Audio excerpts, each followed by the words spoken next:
Ding ding ding ding ding, it's the intro alarm. I'm about to do an intro about why I'm making this video and how I got the idea for this video specifically. If that's not of any interest to you, you can skip using the timestamps below. I'm only saying this because I've kind of switched up my content this year, and I was thinking some people might be like, what? I thought the days of long-winded intros are behind us now. Well, they can continue to be for you, but the fact that I've switched up my content this year is kind of why I'm making this intro, because I've made a few changes. Obviously, I have different formats for my thumbnails now. I don't just have the same format. And the other thing is that I make videos less frequently, only once a week. And the reason for both of those changes is that I want each one of my videos to seem kind of unique and stand on its own and have its own conspicuous point. But the issue is now I've aspired to make each of my videos an event. I don't know how viable it is to do response videos anymore with anything like as much frequency as I used to, because when my videos had no fanfare, it was totally acceptable for me to upload a video that was like, hey guys, today we're going to be responding to some really small YouTuber with no audience who made a video about trans stuff where they basically make a whole load of points that are going to be effortlessly easy to debunk.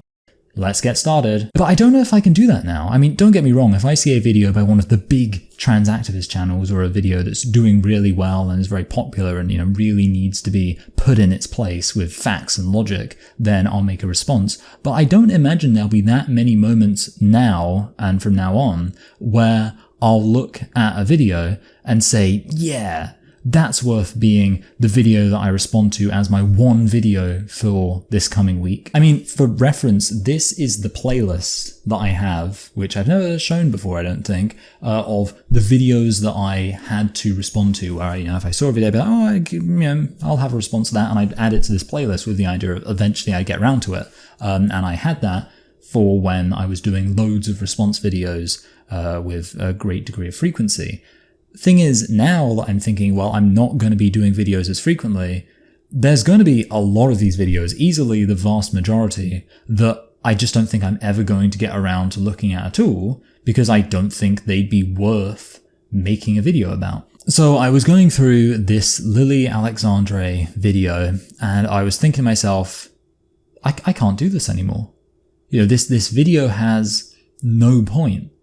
And I can't, in good conscience, upload my one video for the week and say, here it is, I'm going to be responding to this, and the video's just got no point. It doesn't make any real arguments, it doesn't have any real substance, and what am I supposed to do with that?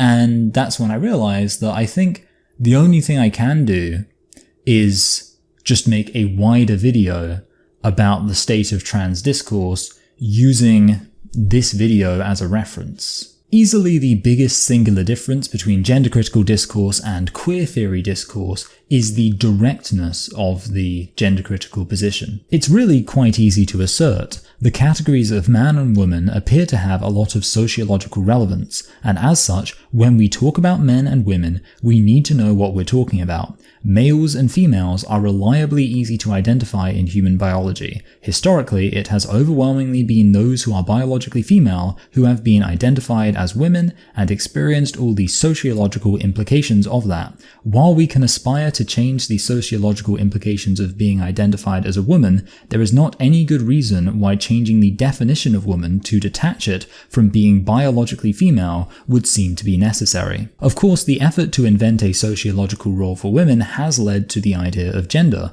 which has then branched out into myriad complex facets of femininity, masculinity, and everything in between and beyond. It relates to one's internal sense of self, appearance, and behavior. We should seek to understand this complexity. However, we shouldn't accept all of this as valid, and should recognize that some of these conceptions of gender might be sociologically harmful insofar as they demean or constrain men and women. In general, we should aspire to completely go beyond the idea of gender and reach a world where men and women no longer feel that their being men or women should have any implication for their mindset, appearance, or behavior at all. One thing we we definitely should not do is try to argue that the reality of being a man or woman can be for anybody found in their engagement with this complex web of gender. Firstly, because, as already addressed, gender is generally quite a harmful thing that imposes constraining expectations on men and women, but secondly, because gender is so complex that you aren't going to, within it, find any coherent definition for men and women, and as such you will render the terms men and women meaningless, and thus preclude the possibility of any constructive analysis of the categories of man and woman throughout history and into the modern day. Are women treated unfairly compared to men? Who's to say if nobody knows what a woman is? What can women do to achieve parity with men? Nothing, because what you just said doesn't make any sense. How can a group that doesn't meaningfully exist achieve anything relative to another group that doesn't meaningfully exist? And of course, this is the issue of queer theory. What can they say? Anything they say to substantiate their understanding of men and women in one regard will necessarily count against the substance of that definition in another regard. You'll often see trans activists say that trans women are women in every meaningful way that matters, because they look externally like biological females. But of course, this is assuming that all trans women get surgery to appear biologically female, and thus while this adds substance to the idea that trans women are women insofar as some trans women have had this surgery, it counts against the idea that trans women are women for the many trans women who have not had such surgery. This is why there's not really much in the trans debate that I can actually respond to, because it's not really a debate between two sides about which conception is correct. It's a situation where one side has a conception, but the other side is so wrapped up in their own sense that we need to be free from the constraints of substantive conceptions that they mostly just argue against their own ideas in a desperate attempt to disperse any idea so substantial as to actually compel doxastically, because such an idea in being compelling would threaten any other ideas that aren't so compelling. And this is why trans activists so often say nothing. Enter Lily Alexandre's video, Why Are People Trans? I would kind of recommend you watch this video just because it's so mind-blowingly substanceless, but I will just try to give you, through the medium of montage, some impression of what it's actually like to watch a video like this. A story that dispels any doubts they or others might harbor. See, my body is my gender just like you. If only it were so simple. It doesn't say we suffer because we deserve to, but because there's simply no other way. We were born broken and will never achieve perfect repair. For a 14th century rabbi, I'm sure it made sense to accept the suffering as preordained and integrated into her worldview. Reads like a spiritually deprived society struggling against a force its logic can't easily explain, and approach our theories as the creation myths they've been this whole time. That approach kind of blows the roof off this thing. The statement was broad enough to take as an affirmation of almost anything I needed affirmed. My childhood was gone, my friends were gone, the person I used to be was gone. I wonder if a yearning for this divine comfort that both science and organized religion deny us is what leads some to believe that trans people are closer to God. Trans people create themselves as God created humanity, and that the creation process is inherently transcendent. To accept yourself as trans is to live, at least for a while, in contradiction. To realize you are something you're not yet. There are 8 billion true answers, each of which serves a real purpose in the mind of its beholder, whether or not it's strictly correct. I think trans activists rely a lot on poetry and the idea that there is truth in beauty. They say things that sound very compelling in terms of emotion, and they sound like they're evoking something, so people think it must have some kind of substance. It's sort of this mystic Ouroboros where essentially what's actually being evoked is the abstract idea of evocation itself. So you have these terms and this language that you would usually expect to find accompanying an idea of substance, and your brain sort of just assumes, well, this must therefore be substantial as well. Otherwise, why would it be being spoken about in this way that I so often hear more substantial ideas being spoken about as if they matter? And the impact of the sunk cost fallacy, I don't think, can be understated here either. If you've just spent 30 minutes watching a video that sounds like it's making some kind of point, then it's probably quite difficult to convince yourself that actually you just spent the last half an hour listening to nothing of any substance whatsoever. it's much easier to believe that in fact there was some kind of substance to what was being said, or alternatively, perhaps even that what you were listening to is fine that it had no substance because the entire idea of substance is just illusory anyway, and this poetic nonsense is the best you can do. That really, the lack of substance in the video is itself transgressive. And often transgressive ideas are it's the new wave of truth. A lot of the time, true ideas were at some point rejected by society because in confronting society with the truth, they were transgressive. So perhaps the next transgression is to confront society with the fact that truth is in fact illusory. In many ways, people like me are doing trans identity a service by acting as if it is something of substance such that we can actually engage with it.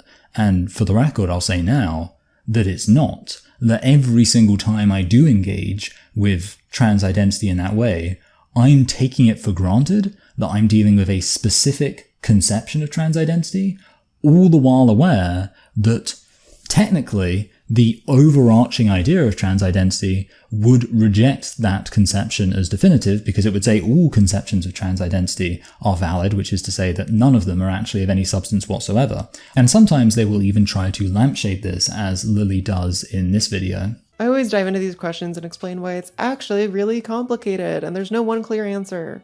What is sex? At least 6 different things. What are women? Yes. And I think it's true, but it's also clunky and unsatisfying. And I think it's obvious why they lampshade it, because if, these trans activists show that they're aware that they're saying nothing of substance, and they even kind of make a joke about the fact they're saying nothing of substance, then surely that must mean it's okay. I mean, if it wasn't okay, they wouldn't all just admit that they're not really saying anything. But no, it's not okay. It's bad. We wouldn't accept this from any other worldview. If socialists didn't have any idea what capitalism is, that wouldn't be okay. If evolutionary biologists had no idea what evolution was, and they couldn't explain to you what evolution was, and anytime they did, they just said a whole load of stuff that was very poetic, and maybe even, in a literary sense, kind of beautiful sounding, but didn't actually mean anything, you would be like, what do you mean by that? It reminds me of the scene in The IT Crowd by Graham Linehan, and I know it's crazy to relate The IT Crowd or anything by Graham Linehan to trans identity, where Jen is asked what IT stands for. What exactly does IT stand for? I've often wondered, but I never thought to ask. Because it's called The IT Crowd, she works in IT, but she doesn't actually know what IT stands for. What does it stand for? What doesn't it stand for? Yes, but what does it stand for? So she responds by pretending that she's interpreting the question as being about what values does it stand for. It stands for commitment. It stands for audacity. It stands for courage in the face of... Yes, well, I can see what you're getting at. So she doesn't have to actually confront the question of what do the 2 letters I and T stand for, because she doesn't know. But the specific letters, I-T, what do they stand for? What do you think they stand for? You'll often hear trans activists say things like, actually, the substance of what trans identity is doesn't matter. What really matters is fighting for trans rights. And it's like, well, how can you fight for trans rights if you don't know what trans is? You can't say, this thing we're talking about, what it actually means doesn't matter. What matters is the rights we're fighting for the people who are described by this thing. And of course, the point is they don't really know what trans is, or rather, they know what trans is insofar as trans is a whole load of stuff that they can just sit there and list, which is what Lily does in the video, by the way. There's no definitive answer to who is trans and who isn't, because the category of trans is blurry and constantly evolving. Many people we describe as trans today would have described themselves as drag queens, cross-dressers, or butches 50 years ago. Even community icons like Marsha P. Johnson never used the word to describe themselves. Nowadays, the trans umbrella includes a huge variety of people who often have drastically different feelings about gender. Many people only want to live in a different gender role. Others are happy changing their name and pronouns without changing much about their lives. And others still probably could be cisgender, but reject the gender binary on political grounds. Our identities have such radically different implications that if we didn't share the label, I doubt anyone would expect to find a common factor between, a surged up T-girl, a gender abolitionist feminist, and a dangly earring he-they. But what they can't do is take all of that stuff they've just listed and put it together into something coherent. They can just say, what is trans? Trans is blah, blah, blah, blah, blah, blah, blah. But they don't actually bring it together and say, so this is what trans is. This is the unifying thing.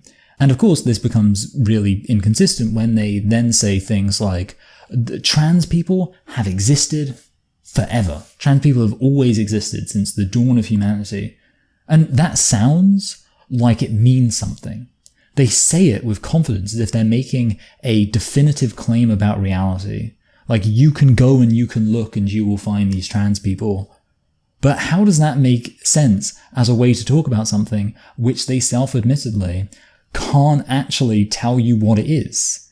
It's just incoherence on top of inconsistency on top of inexplicable certainty that they are in fact saying something, and what they're saying is in fact very true and very important and really matters, and you're a bigot if you disagree with it. And of course, as kind of already mentioned, the double bind for queer theory is that either what they say is substanceless, or they occasionally venture out to say something and then what they say is also terrible. It's kind of like a weird version of the Mott and Bailey. Obviously traditionally with a Mott and Bailey, you have the Mott, which is the defensible position, and you have the Bailey, which is kind of the slightly less defensible position that you put out there, which you're not as comfortable defending, and then if you retreat to the Bailey. But the funny thing is, it's not really a Mott and Bailey, because neither the Mott nor the Bailey are particularly defensible. It's just basically jumping between two equally terrible ideas. So I don't know if there's a good military analogy for that, but whatever it is, I think it would explain what trans activists are doing much better than the Mott and Bailey analogy.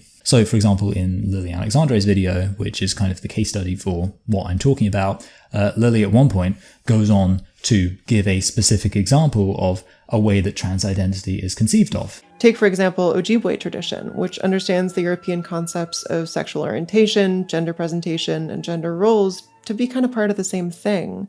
Basically, what role a person holds in their community. So women who excel in typically male work, men who live as women, masculine men attracted to other men, are all understood to carry two gendered spirits instead of one. And this is the problem with not having any actual substantial definition of what these terms mean. It means that you can introduce the fact there are cultures where basically if you do a certain thing socially, you're viewed as having failed as a man, so you're instead thought of as being a woman because you're performing certain roles, and that's introduced as if it's just a fun trivia fact and another example of the complexities of gender.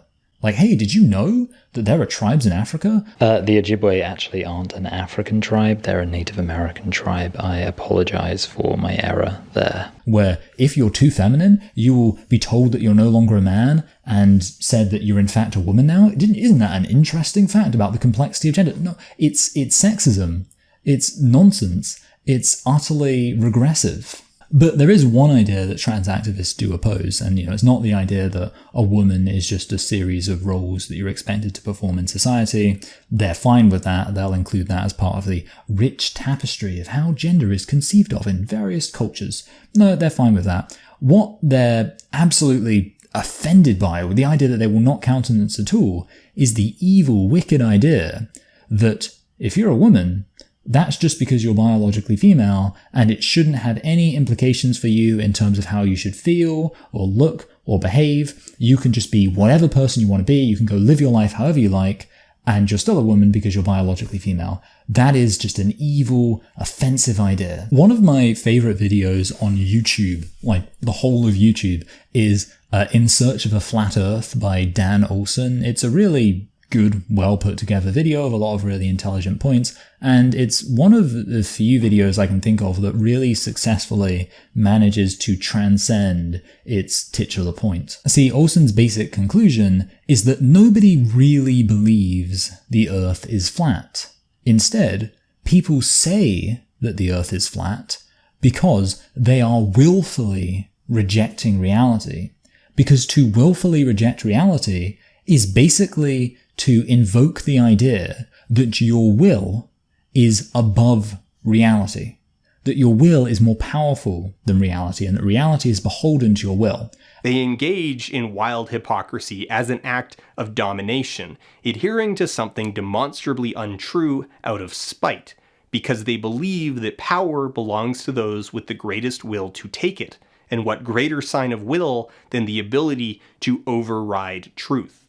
Their will is a hammer that they are using to beat reality itself into a shape of their choosing. A simple world where reality is exactly what it looks like through their eyes, devoid of complexity, devoid of change, where they are right and their enemies are silent. They are trying to build a flat Earth. And the thing is, of course, rejecting empirical reality is pretty crazy, but what's even more crazy is rejecting even the idea of conceptual reality. A lot of the time, literal truth isn't what we're after. What are trans activists doing if not willfully disregarding reality when they act as if their will is strong enough that it can overcome the need for their conceptions to accurately describe reality, or indeed even function coherently as conceptions? Now, I'm not really saying here that trans activists are fascists, but what I am saying is that I think they display a fascistic tendency that exists in a lot of people. There is humility in recognizing that truth is something above us, to which we are beholden, but there is also defiance in hearing somebody say something that may sound very smart, and it might sound like it should surely be insightful because it's, got lots of fancy words and stuff like that, but then just saying, no, that's not true. What you're saying does not cohere with reality. It doesn't matter how nice you said it. I titled this video The Danger of Honesty in Trans Discourse, and originally I came up with that title because I was listening to this video by Lily Alexandre and I was thinking to myself, oh, this is a really dangerous game here, because what if someone listens and just hears that this makes no sense? That they realize, hold on a minute, what Lily's saying here isn't actually of any substance, and maybe they therefore realize that the entirety of trans identity is based on not actually saying anything and just hoping people basically don't notice and believe it anyway. But as I worked on this video more and kind of thought through my ideas, I realized that the real danger isn't a danger that's created or brought about by trans activism, but rather it's a danger that's revealed by trans activism. And that danger is the fact that a lot of people just don't care about the truth. The danger is that there are people out there who are either so dumb or so indifferent towards reality and the obligation reality should place on them to believe that which is true and that which coheres with reality, that they will literally watch Lily Alexandre's video, and there'll be thousands of people. This is thousands of people we're talking about, and potentially millions if we weren't just talking about people who had seen it, but talking about people who hypothetically might see it, who would watch Lily Alexandre's video and say, yeah, that's a good point, and agree with it and think it's insightful, even though essentially all it's saying is that trans identity doesn't mean anything. But then they'll turn around and like a tweet or like a video of somebody saying that trans identity is valid because trans women are basically equivalent to biological females because trans women have had all sorts of surgery. And they won't realize those two things contradict, or more accurately, they won't care that those two things contradict. They won't care that they've just watched a video that basically says, hey, trans identity doesn't mean anything. Basically, anyone can claim to be a woman for all sorts of different reasons. And yet, then there's a video that says, well, the reason why trans identity is valid is because, trans women, they get this surgery and it basically means they're a woman anyway. Those two things, they contradict. But there will be people who will agree with both those things, and they won't see a problem with that. And that's the danger when trans discourse is honest. Not the danger it creates, but the danger it reveals, that there are a load of people out there who will believe internally inconsistent ideas and ideas that don't reflect reality at all, and they will firmly hold to a particular concept, even though they don't even have a coherent conception of that thing. And yet these people will value that significantly more than they'd value someone just pointing out the truth, that none of this makes sense. And when you realize that that's something that, like I say, isn't brought about by trans identity, but is, if we're honest, simply a reality of the human condition revealed by the prevalence of trans identity, you realize that while it's worth talking about the trans stuff and fighting against it and taking a stand for reality, the real issue is a lot bigger than that. Anyway, I guess with the issue being so big, it would be a good point for me to point out that obviously what I'm doing here is something which I hope some people value. If you do, then you can of course like the video. If you like what I'm doing on this channel, you can subscribe. You can also give on Subscribe Star, which basically just works towards compensating me for the time I put into this, and potentially in the future it could lead to a situation where I'm able to actually dedicate more time to this. I know I started the video off saying that I'm not sure completely what content I want to do. I do just want to reassure everyone I will come up with stuff, and there'll always be things worth doing on this channel. It's just I might have to readjust. And I think actually by moving away from just response videos, I will end up doing more worthwhile stuff. So while there's kind of a sense of like, oh, this thing that I used to do, I don't really know if I can find as much value in it, that doesn't mean that my channel overall is, lacking in that regard. I think there's just more stuff to be discovered. So that's kind of exciting, and I hope that you'll stick around for that. And I hope that I will see you here next Wednesday, where actually, just for record, I will almost certainly be re-uploading an old video that was from my other channel, which relates to Lily Alexandre, and I will say it's a blooming good video, so check that out. There's an outside chance I might, instead of re-uploading it, I might actually re-record it and re-edit it, but honestly, that's kind of unlikely. I'd rather just get, work on new stuff and put the effort into that, because I think the video holds up. Anyway, bye!